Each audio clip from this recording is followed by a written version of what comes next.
For over 132 years, the Coca-Cola company has been part of many people's lives. Coca-Cola now offers more than 500 brands in over 200 countries worldwide.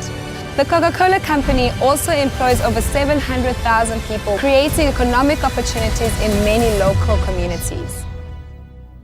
The company has also taken the responsibility upon themselves to reduce the environmental impact by replenishing water and promoting recycling. Now you may ask yourself, what is the secret to the Coca-Cola brand success? Well, it's the people. The people who have collectively created and benefited from these various initiatives across the African continent.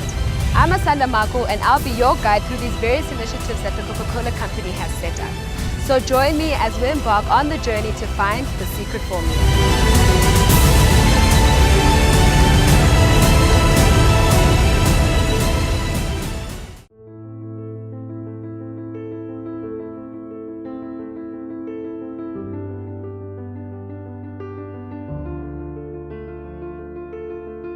Women are key to the world's shared success. This is why the Coca-Cola company focuses on empowering women both in the workplace and throughout the world. There is overwhelming evidence that achieving equality and empowerment for women has broad ripple effects that are good for society. As pillars of their communities, women invest a sizable portion of the income they earn in the health and education of their children and their local communities, which creates a tremendous economic impact. This is even more so in Africa. As part of Coca-Cola's 5x20 initiative, the company aims to economically empower 5 million women across its value chain by the end of 2020, and they are confident they will reach their targets. Well, since we're in gorgeous Kenya, it's only appropriate that we chat about the Coca-Cola company entering into a partnership with the Women Enterprise Fund in Kenya in 2018 to help scale 5x20 in the region.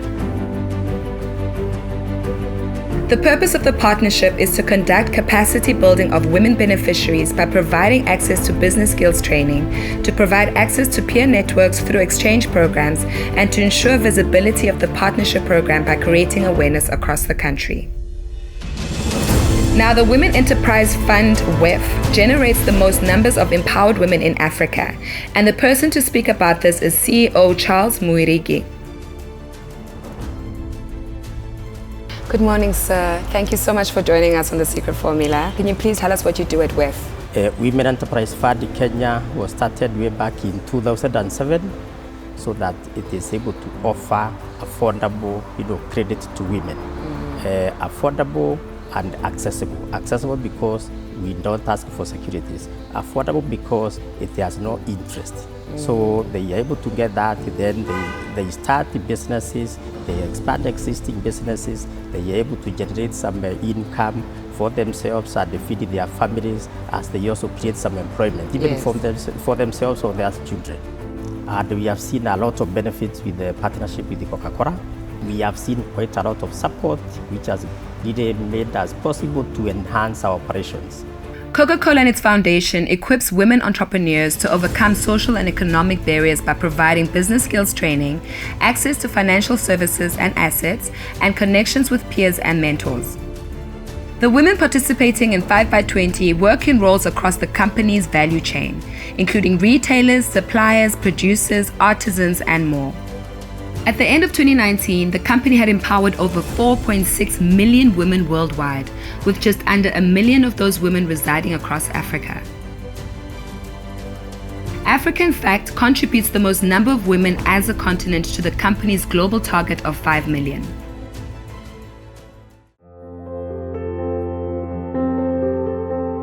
Now we're on our way to Limuru to meet the women who farm these delicious strawberries, and apparently they even make jam. I can't wait to meet them. The way there has just been incredible, so scenic and just beautiful.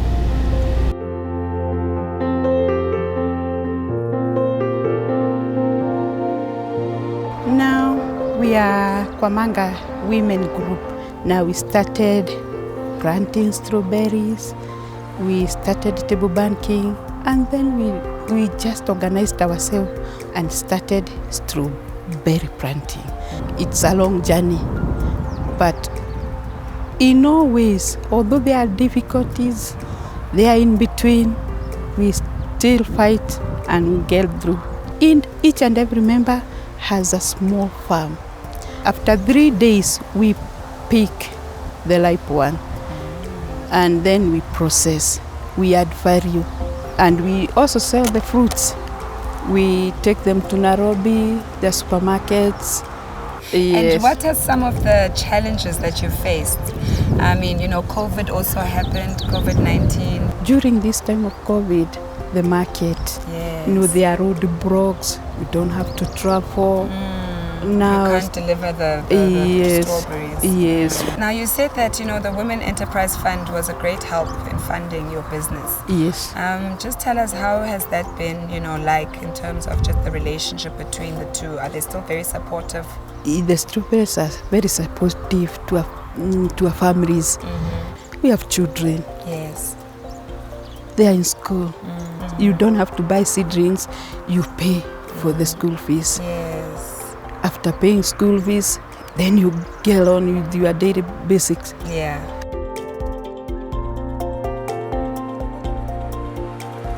Look, strawberries, honey. I am so excited. This is beautiful and they look fresh and ripe. Can't wait to actually taste one, obviously after washing it. But yeah, this has been a fantastic process and amazing experience. When you look at the society, the woman is the backbone of the family, and they are able to make the children, the husband, to be able to be out there. Yes. Without the woman, there is no society. And there is a lot the woman is going through, and empowering her and giving her the necessary tools to be able to stand and help her family to stand was very important. Now, in terms of the businesses that you've been funding, can you just take us through some of them? Our women have a wide variety of businesses. They are doing farming, as you have seen. They are doing table banking. The women have shops. The women have salons. The women have supermarkets. The women have cyber cafes. The women are exporting clothes. The women are doing so much in the society. And some of them are in the transporting industry. And there are so many. Wow. We wouldn't be able to exhaust them. Yeah. Taste it. Ooh, okay, that's fine. Let's see. It's sweet. But it's delicious. Guys, that is some good jam. Now I know what I'm gonna have for breakfast tomorrow morning on my toast. I need 3 of those, please. Thank you. So organic and sweet and delicious, ladies. Thank you. Cynthia, thank you once more. And ladies, fantastic. I'm so proud of you as a woman. You're empowering yourself, feeding your family. This is amazing. Thank you for having me. I've seen how you make your jam, which I'm going home with. And this has been amazing, amazing journey. Thanks to WEF for making this possible. And yeah, enjoy the rest of your day, guys. Thank you. Thank you. Very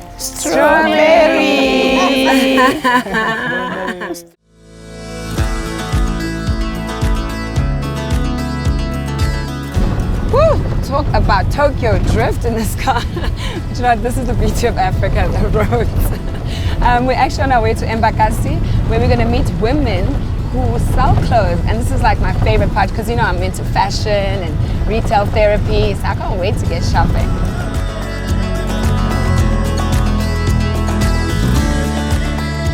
This business we just started hustling because, you know, in Kenya it's very hard to get jobs. Yes. You go to school, maybe you have a degree, you have papers, but there are no jobs. So you cannot sit down and wait. We say thanks to WEF Women Fund Enterprises. They gave us a loan that we just divided amongst us. We went for a training. We have a WEF supervisor called us for an interview as a group, a 3 days interview. Sorry, three days training. Wow, okay. That's when I think it was sponsored with Coca-Cola and WEF Women Fund. So when we went for a 3 days training is when now we were taught how you can stop becoming an hustler, you open a shop. So in the training, We were taught how to bookkeeping, how so many things. I mean, how to run a business. I mean, we have a lot of notes. We keep them here. We refer. And now, in terms of any challenges, you know, because obviously COVID-19 happened. It was rough. Yes. Sometimes no customer. They're like, oh, clothes, and most so the mtumba ones. Yeah. They don't want because they say that the mtumba it has COVID-19, yes. So no one was buying. Yes, so there was a lot of okay. challenge. So maybe sometimes paying even the shop was a bit of problem. At least we are self-employed. Yeah, we are self-independent. We don't depend on others. Can you just tell me, you know, like you said, you were employed first and now you're self-employed. Is that where you'd like to stay, and what are your wishes for the business? Yeah, I would like to remain self-employed. Yeah, because by the end of the day, the much that you're being paid when you're employed is not much. Yes. As you get it when you're in your own business. I love fashion. To be fashionable is like anything that comes in the market, that trends, you see what trends then you want to put on. Yes. Yeah. And then what is your own dreams in terms of the fashion world? Because I can see you're very pretty. Thank you. Know, you. Is it something you do too. Thank you. What I could say about my dream is that I would like this thing to expand, like one day have a designer shop of our own self, yes. like where we could supply to people from other countries, and where they buy, they get from a wholesale price, then they go and sell.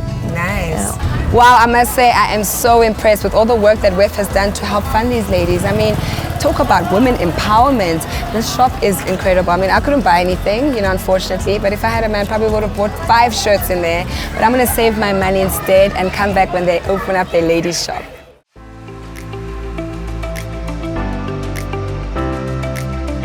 Right, so we've woken up early to go get a COVID test. Now, I am totally over this whole procedure, if you ask me. First of all, when we did it in South Africa, it was easy breezy, you know, it was just down my throat. Although it was a bit uncomfortable, but where we headed now, in Kenya, we have to do it up our nostrils. So wish me luck, because we're literally on our way there now. And like, you know, I'm literally dreading it, I won't lie.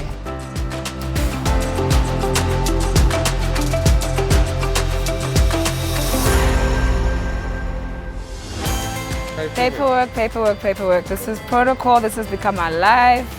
The life we live in, huh? I would have never thought this would be us right now.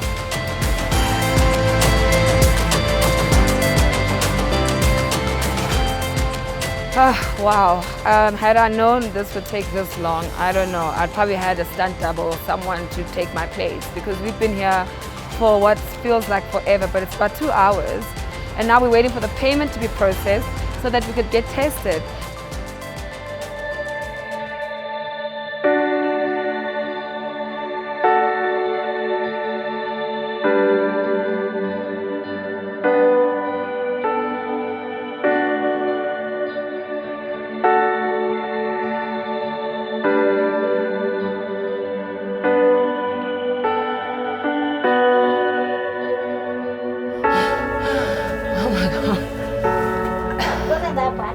No, it's uncomfortable. It's not bad. It's not, yeah. It's not painful. No. But you have to tear. There's a tear. You should. I survived it. I'm not done. Well, that's done. I am still tearing. I hope we are all negative, or else one of us is staying behind. I hope I'm not. Too many women across Africa are still relegated to the sidelines as second-class citizens, and an uncomfortable topic is sex work. It's one of the oldest professions in the world, and while we're certainly not judging, it's not always the safest or most sanitary way of surviving.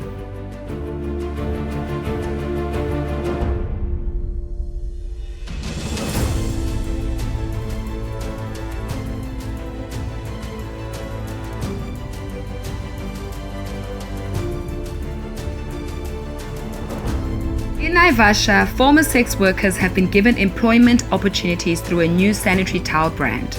WhatsApp worked with Lifebloom to develop the brand and distribute to the community via sales agents recruited from Lifebloom's network of women seeking employment to escape sex work industry.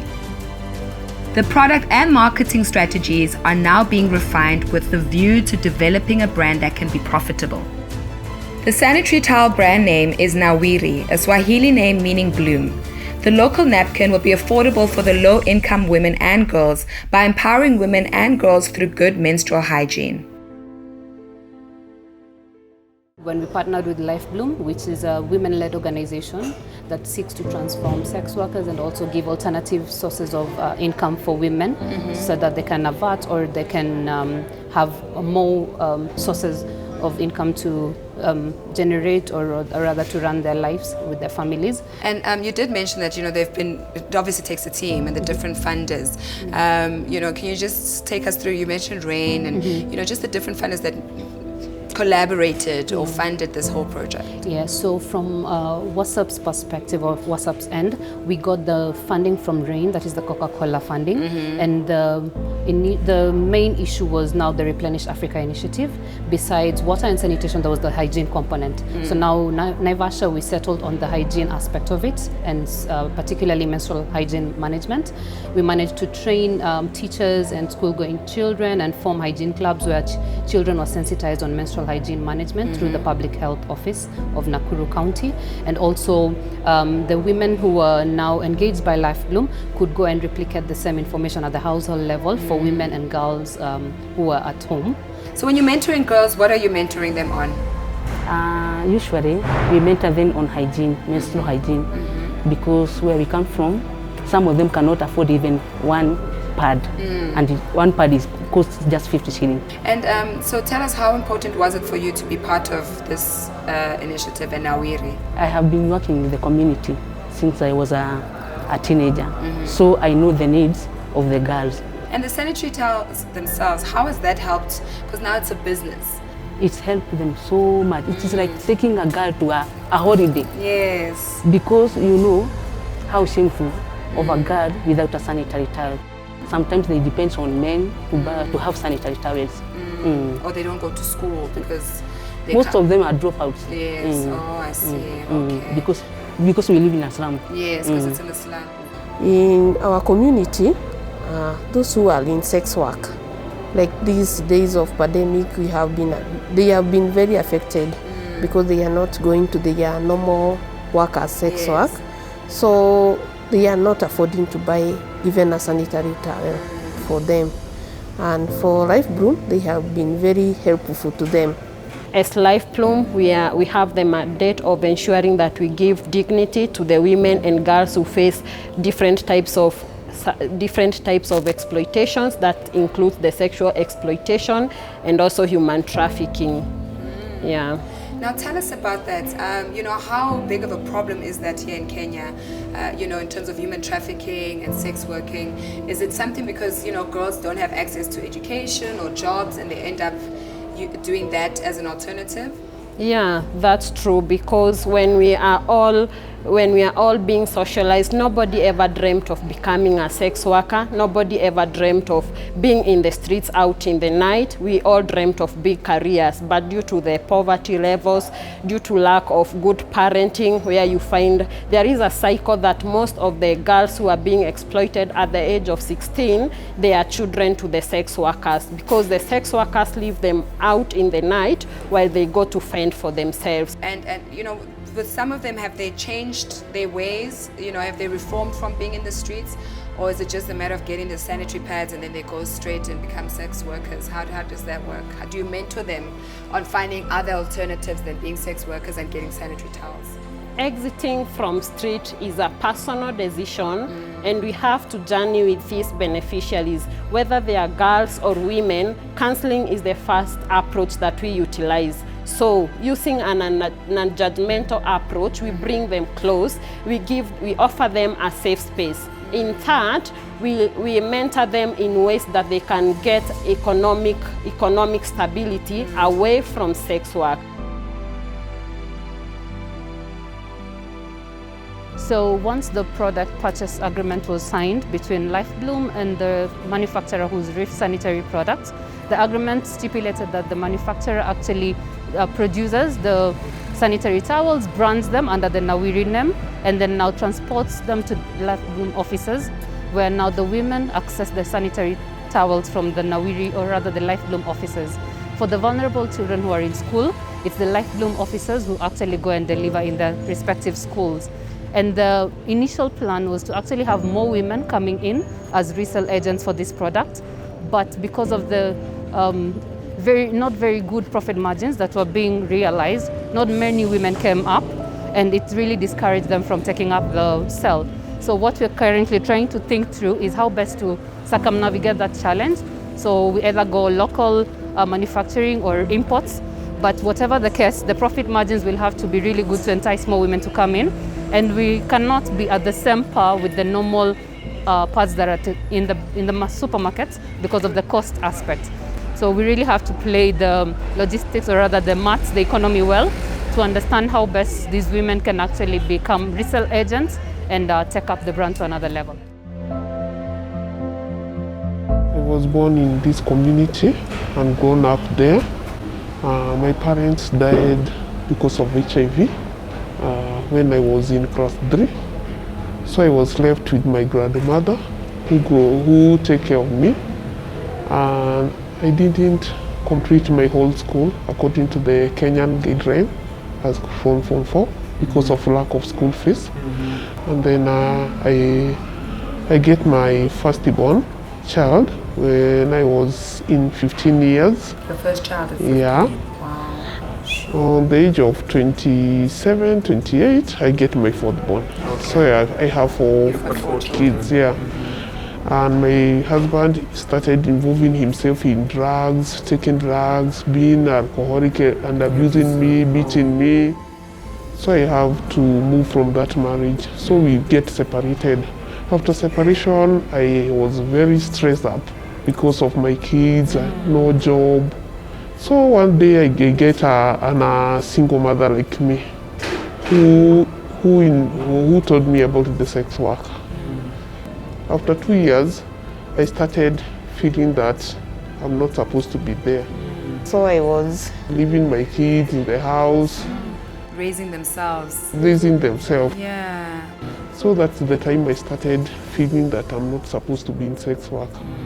So from there, we started getting counseling from more people. So I dropped slowly by slowly until now I'm not doing a sex work. So amazing. I'm comfortable. And you're able to raise your children, yes, your mother, yeah. and be present. Yeah, I support them. Without the father? Without a father. Wow. Yeah. That's amazing, amazing. Wow, just speaking to the ladies, and especially the one lady I spoke to, I mean, as a reformed sex worker, for her to go back to the community and try and like mentor these young girls, you know, that are following after her to make sure they don't repeat her mistakes, you know. It's more than just giving out sanitary towels, but it's actually giving them life skills and education around sex, drugs, and teenage pregnancies. I mean, for her to do that is just incredible as a woman, you know, to make sure these girls are don't even follow in her footsteps. So kudos to her.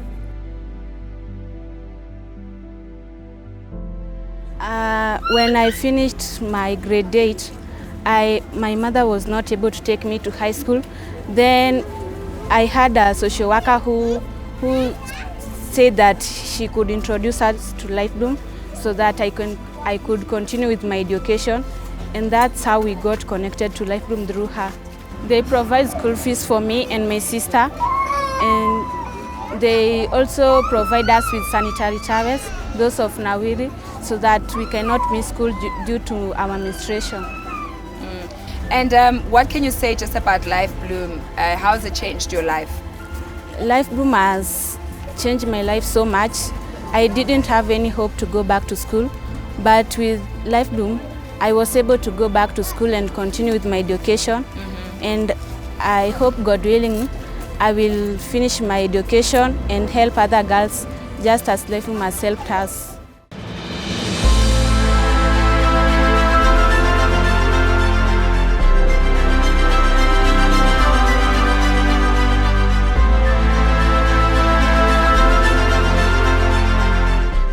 We are off, guys. This is it. You can hear.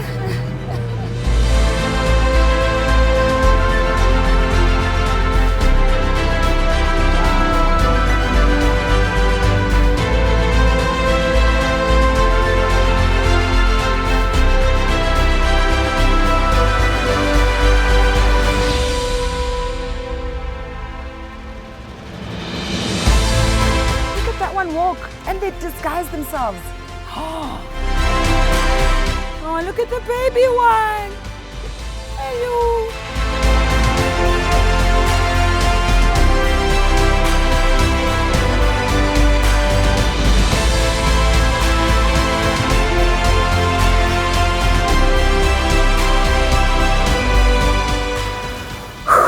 Can you hear that?